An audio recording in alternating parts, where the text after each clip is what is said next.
Picture this. You're scrolling through beautiful vacation photos on your phone, imagining yourself lounging in that perfect beachside cottage or cozy mountain cabin. The host has 5-star reviews, the price is right, and that Instagram-worthy living room practically screams, "Book me now." But what if I told you that behind those carefully curated photos and glowing reviews lies a darker reality that the travel industry desperately wants to keep hidden?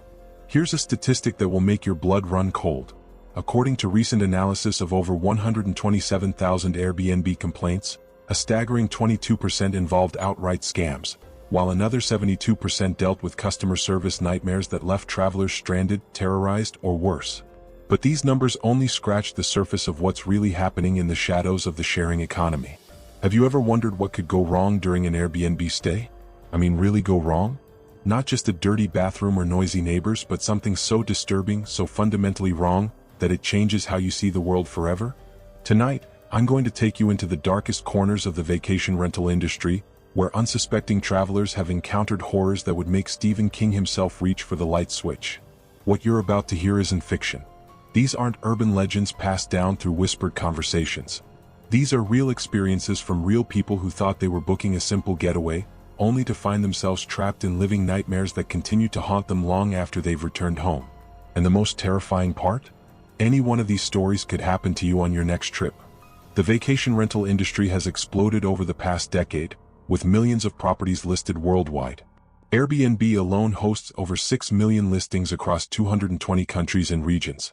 For many travelers, these platforms have become the go-to choice for accommodation, offering the promise of authentic local experiences, competitive prices, and the comfort of a home away from home. The marketing is brilliant, the interface is sleek, and the reviews seem genuine. But beneath this veneer of convenience and adventure lies a web of potential dangers that most travelers never consider until it's too late. The concept of Airbnb seemed revolutionary when it first launched. Why stay in sterile hotel rooms when you could live like a local, sleep in someone's actual home, and create memories in spaces that felt personal and authentic? The platform promised to democratize travel, making unique accommodations accessible to everyone while allowing homeowners to earn extra income by sharing their spaces. But here's what the glossy marketing campaigns don't tell you. When you book an Airbnb, you're essentially agreeing to sleep in a stranger's home, often with minimal background checks, limited oversight, and virtually no real-time monitoring of what happens behind closed doors. Unlike hotels, which are subject to strict regulations, health codes, and safety standards, private rental properties operate in a regulatory gray area where anything can happen. The host could be anyone, and I mean anyone. That charming elderly couple whose property you're considering? They might be legitimate, or they might be running an elaborate scam. That hip young entrepreneur offering a unique urban experience? They could be genuinely passionate about hospitality, or they could have much darker intentions.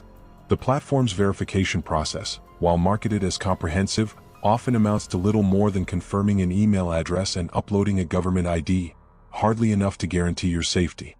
Consider this. When you check into a hotel, there are cameras in the lobbies, staff on duty 24/7, and established protocols for emergencies. When you walk into an Airbnb, you're often completely alone with no one to hear you scream. The isolation that makes these properties appealing, the privacy, the seclusion, the feeling of having your own space, can quickly become a trap when things go wrong.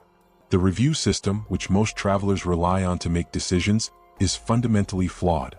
Reviews can be manipulated, fake accounts can be created, and negative reviews can be buried or removed entirely.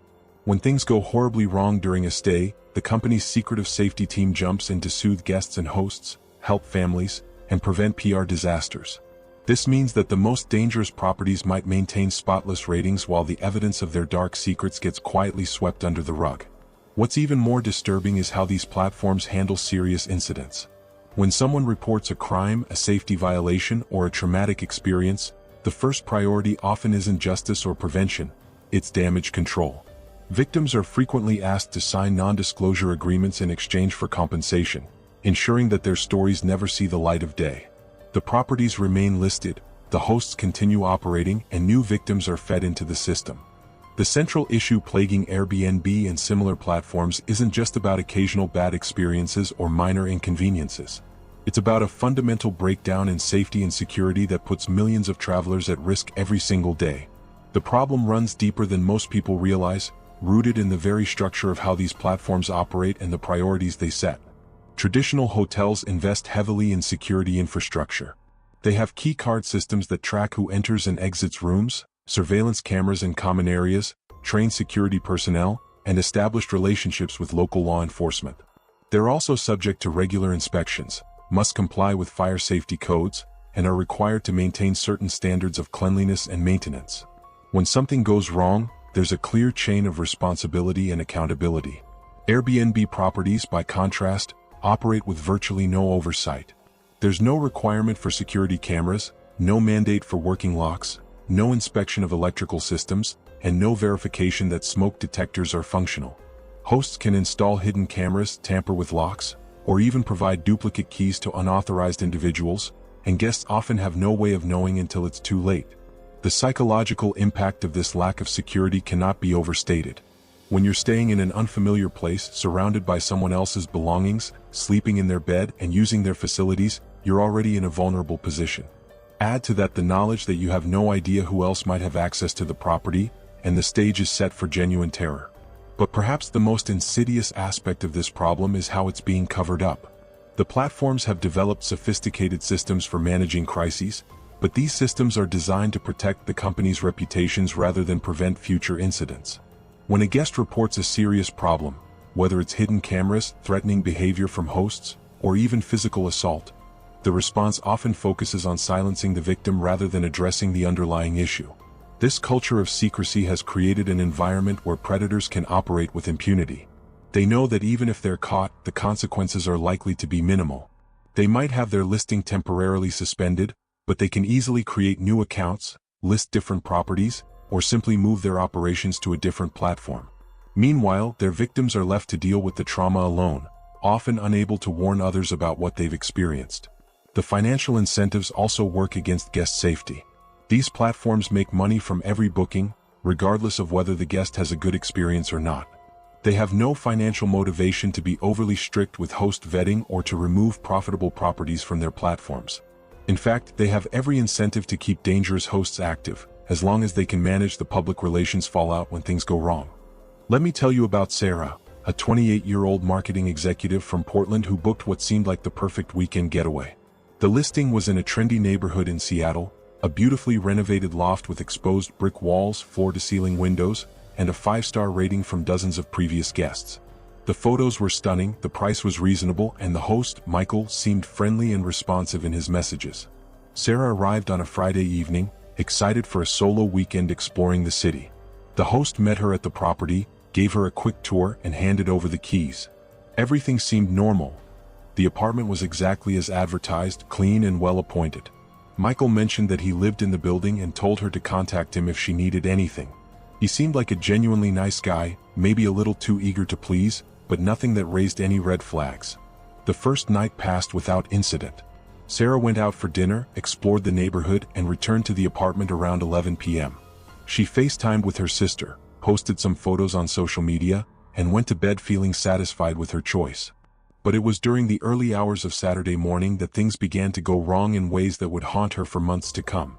She woke up around 3 a.m. with the unsettling feeling that someone was watching her. You know that feeling? The primitive instinct that tells you you're not alone, even when you can't see or hear anything to confirm it. Sarah lay in bed, listening intently, but heard nothing unusual. The building was old, she reasoned, and old buildings make strange noises. She eventually drifted back to sleep, but her dreams were filled with the sensation of being observed.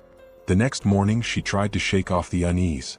She made coffee in the well-equipped kitchen, took a shower, and prepared for a day of sightseeing.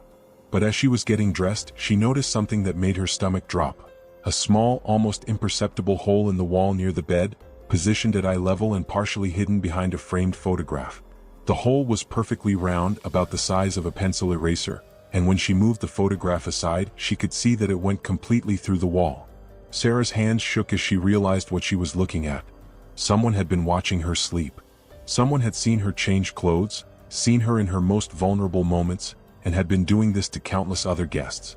The beautiful loft, with its perfect reviews and charming host, was nothing more than an elaborate trap designed to violate women's privacy in the most intimate way possible. She immediately called the host, but Michael's phone went straight to voicemail. She tried texting but received no response. Panic began to set in as she realized that not only had she been violated, but she was potentially still in danger. If Michael was willing to spy on his guests, what else might he be capable of? And if he knew she had discovered his secret, would he try to silence her? Sarah packed her belongings as quickly as possible and left the apartment, but the nightmare was far from over. When she reported the incident to Airbnb, the response was less than satisfactory. The company asked for photos and a detailed report, but when she provided them, she was told that the matter would be investigated and that she would be contacted with updates. Days passed, then weeks, with no meaningful response from the platform. What happened next in Sarah's case reveals the most disturbing aspect of how these platforms handle serious safety violations. Despite having clear evidence of illegal surveillance equipment, despite having photographs of the hidden camera hole, and despite having documented proof that the host had been violating guests' privacy, Airbnb's response was to minimize the incident and protect their own interests rather than ensure justice for the victim. The investigation that Sarah was promised never materialized in any meaningful way. Instead, she received a series of template emails asking for more information, requesting additional documentation, and ultimately suggesting that perhaps she had misunderstood what she had seen. The company's customer service representatives seemed more interested in finding ways to discredit her account than in addressing the serious criminal activity she had uncovered. Meanwhile, the listing remained active. Other unsuspecting guests continued to book the property, unaware that they were walking into a situation where their most private moments would be recorded and potentially shared with unknown parties. Sarah watched helplessly as new reviews appeared on the listing, all positive, all praising the host's hospitality and the apartment's amenities. These guests had no idea that they too had been victimized. The psychological toll on Sarah was devastating. She found herself unable to sleep, constantly checking her surroundings for hidden cameras, and suffering from severe anxiety whenever she traveled. The violation of her privacy had shattered her sense of safety and security in ways that would take years to heal. But perhaps even more traumatic was the realization that the system designed to protect her had failed completely, and that her attacker would likely continue to victimize others with impunity. It wasn't until Sarah hired a lawyer and threatened to go public with her story that Airbnb finally took action. But even then, the resolution was designed to protect the company rather than prevent future incidents. Sarah was offered a settlement in exchange for signing a non-disclosure agreement, ensuring that her story would never be told and that other potential victims would never be warned about the dangers they might face. The listing was quietly removed from the platform, but there was no guarantee that Michael wouldn't simply create a new account and continue his predatory behavior. There was no notification to previous guests who might have been victimized, no cooperation with law enforcement, and no public acknowledgement that the incident had ever occurred. It was as if Sarah's nightmare had been erased from existence, leaving only her trauma as evidence that it had ever happened. This pattern of cover-up and minimization is not unique to Sarah's case.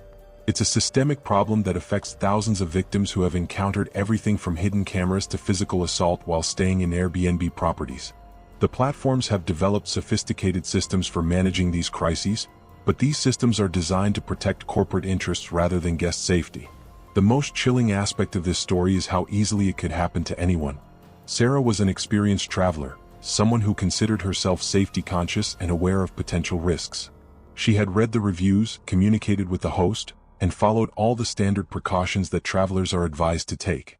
But none of that mattered when faced with a predator who had learned to game the system and exploit its weaknesses.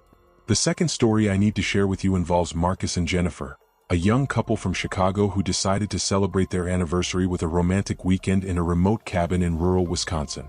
The listing looked like something out of a fairy tale, a cozy log cabin nestled in the woods, complete with a hot tub, fireplace, and promises of complete privacy. The host, David, had excellent reviews and described himself as a local artist who loved sharing his beautiful property with travelers seeking to reconnect with nature. The couple arrived on a Thursday evening, excited for a long weekend away from the city. The cabin was indeed beautiful, exactly as advertised, with rustic charm and modern amenities. David met them at the property, gave them a tour, and explained that he lived about 10 minutes away and would be available if they needed anything. He seemed friendly and knowledgeable about the area, recommending hiking trails and local restaurants. The first evening was perfect. Marcus and Jennifer enjoyed a romantic dinner, relaxed in the hot tub under the stars, and fell asleep to the peaceful sounds of the forest. But it was during the second night that their dream getaway transformed into a waking nightmare that would traumatize them both for years to come. They were awakened around 2 a.m. by the sound of footsteps on the cabin's front porch. At first, they assumed it might be an animal, deer, raccoons, or other wildlife are common in such remote areas. But the footsteps were too deliberate, too rhythmic to be anything other than human. Someone was walking slowly around the perimeter of the cabin, testing doors and windows, and making no effort to conceal their presence. Marcus grabbed his phone to call 911, but discovered that there was no cell service. The remote location that had seemed so romantic just hours earlier now felt like a death trap. They were completely cut off from the outside world, with no way to call for help and no neighbors within miles. The footsteps continued, circling the cabin again and again, as if the person outside was studying the property and planning their next move. Then came the knocking. Not the polite knock of someone seeking help, but the slow, deliberate pounding of someone who knew they were inside and wanted them to know they were trapped. The knocking moved from door to door, then to the windows, creating a sense of being surrounded by an unseen threat. Jennifer was crying, Marcus was searching frantically for something to use as a weapon, and both of them were facing the terrifying realization that they were completely helpless. The psychological warfare continued for hours. Sometimes the knocking would stop, giving them hope that whoever was outside had left, only to resume just as they began to relax. Sometimes they would hear whispered voices, too quiet to understand but clearly human. Sometimes there would be complete silence, which was somehow even more terrifying than the noise, because they never knew when the next assault on their sanity would begin. As dawn approached, the activity outside finally stopped. Marcus and Jennifer waited until full daylight before venturing to look outside, but they found no evidence of the night's terror. No footprints, no signs of disturbance, nothing to prove that their nightmare had been real. But they both knew what they had experienced, and they both knew they needed to leave immediately. When Marcus and Jennifer tried to leave the cabin, they discovered that their nightmare was far from over. Their car wouldn't start. The battery had been disconnected during the night, leaving them stranded in the remote location with no way to escape. It was then that they realized the true extent of the trap they had walked into. David arrived at the cabin around 10 a.m., acting concerned about their car trouble and offering to help. But his performance was too perfect, his surprise too rehearsed. He had clearly been expecting this development, and his offers of assistance came with strings attached. He could call a tow truck, he said, but it would take hours to arrive. He could drive them to town, but he was busy with other commitments. He could arrange for a mechanic, but it would be expensive and might take several days. What became clear was that David was running an elaborate psychological torture operation. He would isolate his guests, terrorize them during the night, and then position himself as their savior during the day. The goal wasn't robbery or physical assault. It was the psychological satisfaction of having complete control over his victims, of watching them break down and become dependent on him for survival. The couple later learned that they weren't David's first victims. Other guests had reported similar experiences, unexplained noises, feeling watched, technical problems with their vehicles, and David's conveniently timed appearances to help with these issues. But because the incidents were psychological rather than physical, and because David was careful never to be caught in the act, the complaints were dismissed as anxiety, overactive imaginations, or attempts to get free accommodations. The most disturbing part of this story is how David had learned to manipulate the review system to his advantage. He would provide excellent customer service during the day, fixing problems that he had created during the night, and his victims would often leave positive reviews praising his helpfulness and responsiveness. They were so grateful to escape unharmed that they didn't fully process what had happened to them until much later. Marcus and Jennifer eventually managed to get help from a passing motorist who gave them a ride to town, but their ordeal had lasting consequences. Jennifer developed severe anxiety and panic attacks, particularly at night. Marcus became obsessed with security systems and home protection. Both of them struggled with sleep disorders and hypervigilance that persisted for months after their return home. When they reported their experience to Airbnb, they encountered the same pattern of minimization and deflection that Sarah had faced. The company asked for proof of their claims, but what proof could they provide? They had no recordings of the footsteps, no photographs of the disconnected battery, no witnesses to corroborate their story. David's listing remained active, his reviews remained positive, and other unsuspecting couples continued to book what they thought would be romantic getaways. The psychological impact of this type of trauma cannot be overstated. Unlike physical assault, which leaves visible evidence and clear legal remedies, psychological torture operates in a gray area where victims struggle to prove what happened to them. The gaslighting effect is particularly devastating. When the system refuses to acknowledge their experience, victims begin to question their own perceptions and memories. This case illustrates how predators have learned to exploit the unique vulnerabilities of the vacation rental system. They can operate in remote locations with minimal oversight, target isolated victims who have no support system nearby, and use the platform's own policies and procedures to protect themselves from consequences. The result is a perfect storm of factors that enable systematic abuse while providing plausible deniability for both the perpetrators and the platforms that profit from their activities. The third and most disturbing story involves Lisa, a solo female traveler who booked a room in what appeared to be a beautiful Victorian house in New Orleans. The host, Robert, presented himself as a local historian and antique collector who had restored the property to its original 19th-century splendor. The listing was filled with glowing reviews praising the historical authenticity, Robert's knowledge of local culture, and the unique experience of staying in such a well-preserved piece of history. Lisa, a graduate student researching Southern Gothic literature, was thrilled to find such an atmospheric place to stay. She was working on her dissertation and thought the historical setting would provide inspiration for her writing. Robert was incredibly accommodating, offering to share stories about the house's history and providing recommendations for research archives and libraries in the area. But what Lisa discovered during her stay revealed a level of depravity that makes the previous stories seem tame by comparison. The historical authenticity that Robert was so proud of included features that no guest should ever encounter.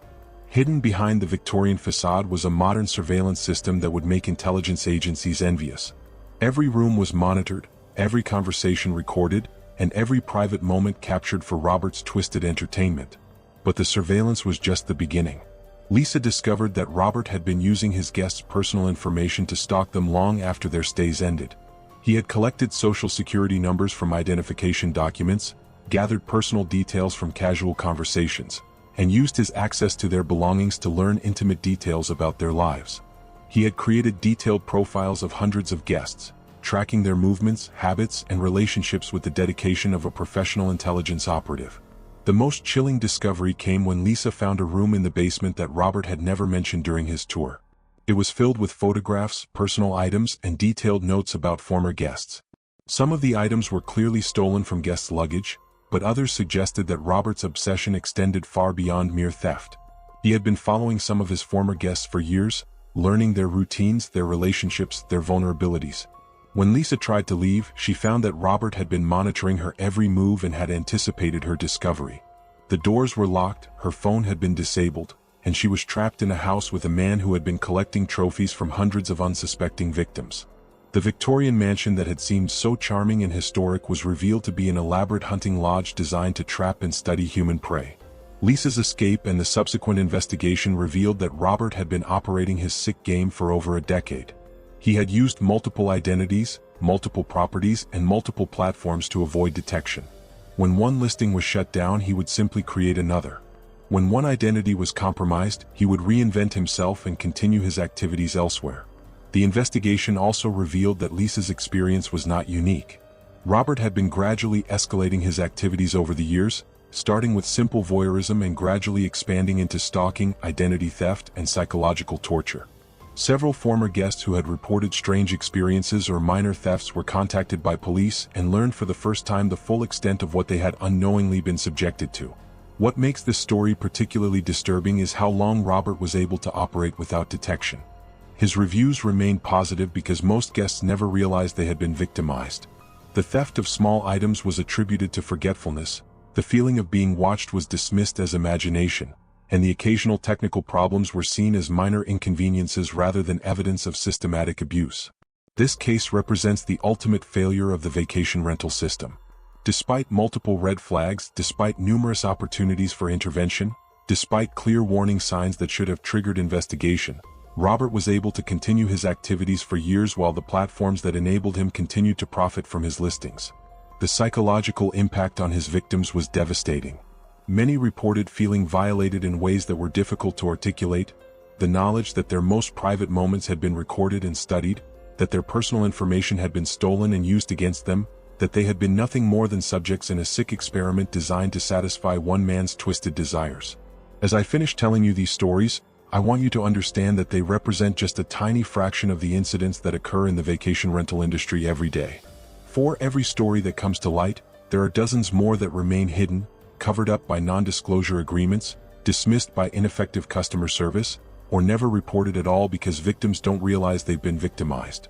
The platforms that enable these crimes continue to prioritize profit over safety, growth over security, and public relations over justice. They have created a system where predators can operate with minimal risk while their victims are left to suffer in silence. But you have the power to protect yourself and others. Research your hosts thoroughly, trust your instincts when something feels wrong, and never hesitate to leave a situation that makes you uncomfortable. Share your experiences with others, support victims who come forward with their stories, and demand accountability from the platforms that profit from our trust. If you've had your own disturbing experiences with vacation rentals, please share them in the comments below. Your story might be the warning that saves someone else from a similar fate. And if you want to learn more about staying safe while traveling, make sure to subscribe to this channel and hit the notification bell, because the more we know about these dangers, the better we can protect ourselves and the people we care about. The sharing economy promised to revolutionize travel, but it's up to us to ensure that revolution doesn't come at the cost of our safety and security.